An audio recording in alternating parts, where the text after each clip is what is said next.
Après avoir lu le premier tome il y a maintenant quelques mois, j'ai terminé le second livre de la saga empyréenne. Il faut savoir que je dispose d'une mémoire ultra sélective et il est possible que j'ai déjà oublié une grande partie de l'histoire. Le point positif, c'est que j'ai pris énormément de recul sur ma lecture. Verdict, j'en retiens les mêmes points que le premier tome. L'histoire est longue, très longue.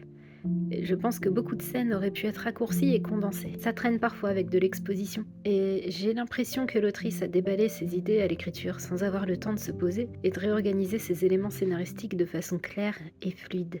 C'est peut-être inhérent à sa plume, mais j'ai eu plusieurs fois du mal à encaisser toutes les infos liées à l'intrigue. Les règles instaurées pour limiter les pouvoirs de certains personnages sont parfois un peu étranges. Je pense à cette règle des 3 personnes présentes qui nous était livrée dans le tome 1. Ça sonne un peu facile et parfois bancal. Je sens vraiment que certains éléments manquent de simplicité, qu'on est noyé dans les détails trop nombreux à prendre en compte. Et je vous avoue que c'est un peu trop pour moi. Il faut aussi parler d'éthique d'écriture. On retrouve souvent les mêmes expressions, et ça, c'est pas évident de s'en débarrasser une fois qu'elles sont installées. Je le sais que trop bien, malheureusement. On a le sourcil qui s'arque, les actions qui se font une fois, deux fois, et j'en passe. Ça aussi, ça aurait mérité une bonne relecture. Ce qui ressort principalement de ce livre, à mon humble avis, c'est le rush d'un premier jet. Je souhaite sincèrement à l'autrice de retrouver un temps de travail sain, qui lui permette, grâce à d'autres personnes dont c'est le métier, de faire une bonne relecture de son prochain tome. Parce que c'est franchement dommage de sortir une histoire si riche et intéressante sans qu'elle ne puisse passer par un peaufinage décent.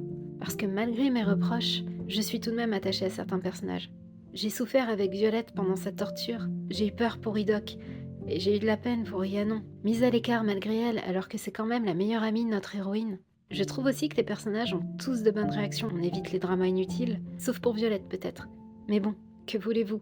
Quand on est en couple avec le plus bel homme du continent, on défend son honneur.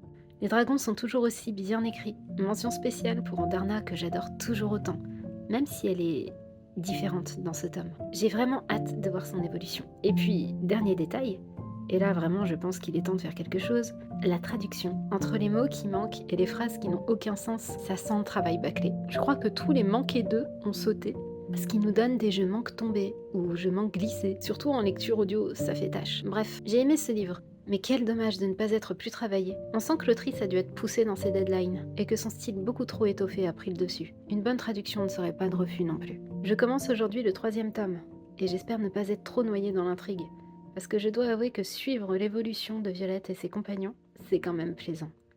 Alors, à bientôt sur les terres de Navarre.